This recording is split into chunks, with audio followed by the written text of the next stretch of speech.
আজি আমি এই ভিডিঅ'টিত শিকিম গ্ৰীণ হাউচ ইফেক্ট কি বস্তু, গ্লোবেল ৱাৰ্মিং কি বস্তু আৰু গ্ৰীণ হাউচ গেছেছসমূহৰ বিষয়ে পঢ়িম।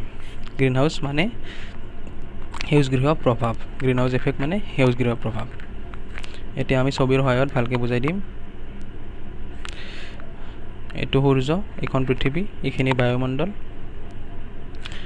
আৰু বায়ুমণ্ডলৰ ওপৰত ওপৰ ভাগত কিছুমান গেছ থাকে। এইখিনি আমি বুজি ল'লোঁ। যেতিয়া সূৰ্যৰ ৰশ্মিবিলাক পৃথিৱীৰ ফালে আহি থাকে, পৃথিৱীৰ ফালে আহে, তাৰে কিছু সংখ্যক ৰশ্মি আমাৰ বায়ুমণ্ডলত খুন্দা খাই প্ৰতিফলন হৈ স্পেচলৈকে ঘূৰি যায়। স্পেচ বা আকাশ। 30% ৰশ্মি আকাশলৈ ঘূৰি যায় আৰু বাকী 70% ৰশ্মি পৃথিৱীত আহি পৰে।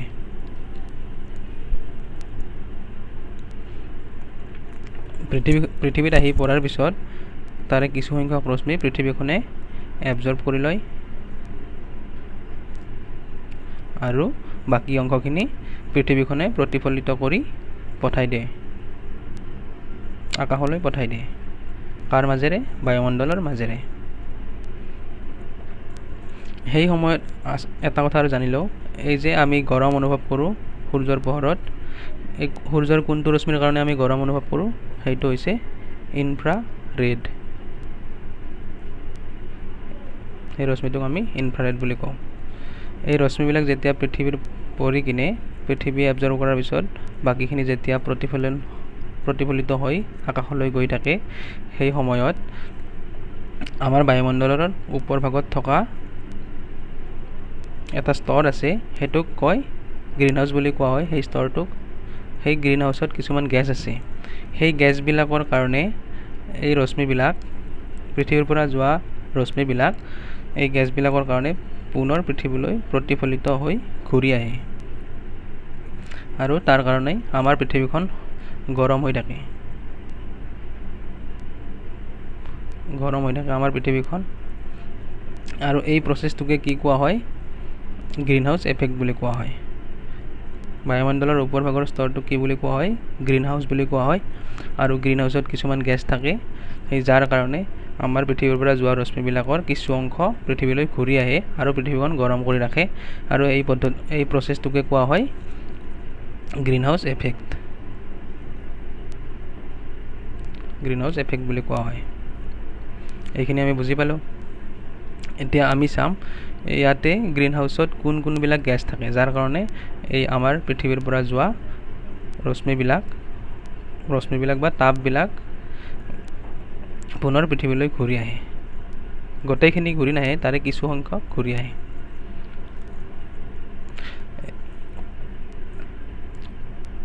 এই পৃথিৱীত আহি সূৰ্যৰ পোহৰ পৰিল, সূৰ্যৰ ৰশ্মিবিলাক পৰিল, লগতে ইনফ্ৰাৰেড ৰশ্মিবিলাক আহিল, মানে পৃথিৱীত গৰমখিনি পৰিল, গৰম ৰশ্মিবিলাক। যেতিয়া ই স্পেচলৈকে যাই থাকিব, সেই সময়ত ৰাস্তাত এই গ্ৰীণ হাউচত খুন্দা খাই তাৰ কিছু সংখ্যক পৃথিৱীলৈ ঘূৰি আহে আৰু কিছু সংখ্যক পৃথিৱীৰ পৰা একদম আকাশলৈ গুচি যায়। এতিয়া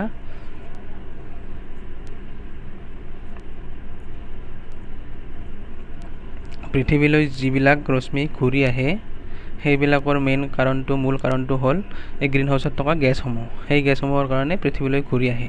এতিয়া কি হৈছে? আমাৰ পৰিৱেশবিলাক প্ৰদূষিত হৈছে, কল কাৰখানা বাঢ়িছে, তাৰ কাৰণে আমাৰ এই ঘূৰি অহা ৰশ্মিটোৰ পৰিমাণ বাঢ়ি গৈ আছে। গ্ৰীণ হাউচত খুন্দা খাই বেছিকৈ ৰশ্মি পৃথিৱীলৈ ঘূৰি আহিব ধৰিছে, যাৰ কাৰণে পৃথিৱীত গৰমটো দিনক দিনে বাঢ়ি আছে। এই প্ৰচেছটোক কি বুলি কোৱা হয়? এই গৰমখিনিক গ্লোবেল ৱাৰ্মিং। এই বাঢ়ি থকা গৰমখিনিক গ্লোবেল ৱাৰ্মিং বুলি কোৱা হয়। আৰু গ্ৰীণ হাউচ এফেক্ট আমি বুজি পালোঁ। এতিয়া চাম এই গ্ৰীণ হাউচত কি গেছ থাকে, যাৰ কাৰণে পৃথিৱীলৈ এই ৰশ্মিবিলাক স্পেচত যোৱাত বাধা হৈ কিনে পৃথিৱীলৈ ঘূৰি আহে। এই গেছবিলাকৰ বিষয়ে চাম।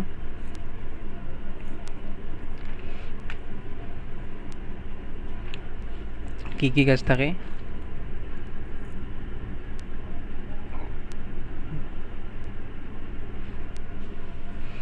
ৱাটাৰ ভেপাৰ বা জলবাষ্প,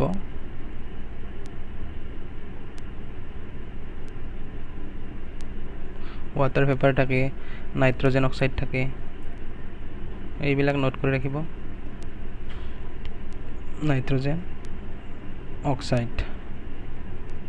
অক্সাইড থাকে, কাৰ্বন ডাই অক্সাইড থাকে, CFC থাকে, CFC মানে ক্ল'ৰ'ফ্ল'ৰ'কাৰ্বন। তাৰপিছত মিথেন থাকে, মিথেন মানে CH4, অজন থাকে, তাৰপিছত কিছুমান আৰ্টিফিচিয়েল কেমিকেল থাকে, আৰু আজিকালি প্ৰদূষণৰ কাৰণে এইবিলাক কিছুমান ইয়াত পৰিমাণ বাঢ়ি গৈ আছে দিনক দিনে। তাৰ কাৰণে আমাৰ পৃথিৱীত গৰম বাঢ়ি গৈ আছে। এতিয়া চাম কোনটো বস্তু কিমান পৰিমাণত থাকে।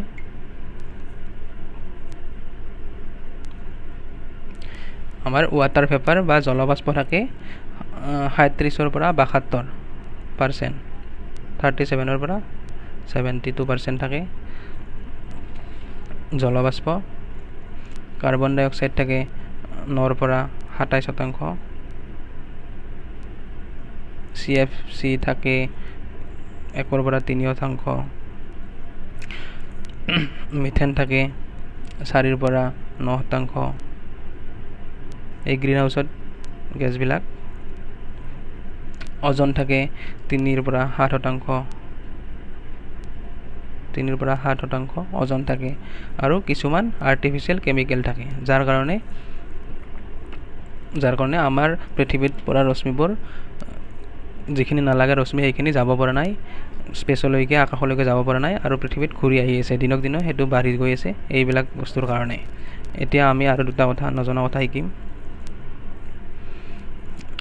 সকলোতকৈ বেছি এই কাৰ্বন ডাই অক্সাইড, এই বেয়া গেছবিলাক এৰি দিয়া দেশকেইখন চাম। সকলোতকৈ বেছি কোনে এৰি দিয়ে? চাইনা, USA আৰু ইউৰোপীয়ান ইউনিয়নবিলাক। আৰু সকলোতকৈ কম কাৰ্বন কোনে এৰি দিয়ে? মানে অলপো কাৰ্বন এৰি নিদিয়ে এইখন দেশে, ভূটান। মনত ৰাখিব। আৰু ইণ্ডিয়াই কিমান দিয়ে? ইণ্ডিয়াই 5 পৰা 7% কাৰ্বন এৰি দিয়ে ইণ্ডিয়াখনে। চাইনাই 30%, আৰু আমেৰিকাই 5%, এনেকৈ সকলো দেশবিলাকে এৰি দিয়ে। এতিয়া আমি বুজি পালোঁ গ্ৰীণ হাউচ এফেক্ট কি বস্তু, গ্ল'বেল ৱাৰ্মিং কি বস্তু, গ্ৰীণ হাউচ গেছসমূহৰ বিষয়ে শিকিলোঁ। আৰু এই গ্ৰীণ হাউচ এফেক্টৰ থিয়ৰিটো কোনে দিছিল? জোচেফ ফুৰিয়াৰ। মনত ৰাখিব, জোচেফ ফুৰিয়াৰে গ্ৰীণ হাউচ এফেক্টৰ থিয়ৰিটো দিছিল। আৰু সেই থিয়ৰি মতে এবাৰ পঢ়ি দিম। It is a natural process that warms the earth surface when the sun's energy reaches the earth surface or earth atmosphere. Some of it reflect back to space and rest is absorbed and re-radiated by greenhouse gases.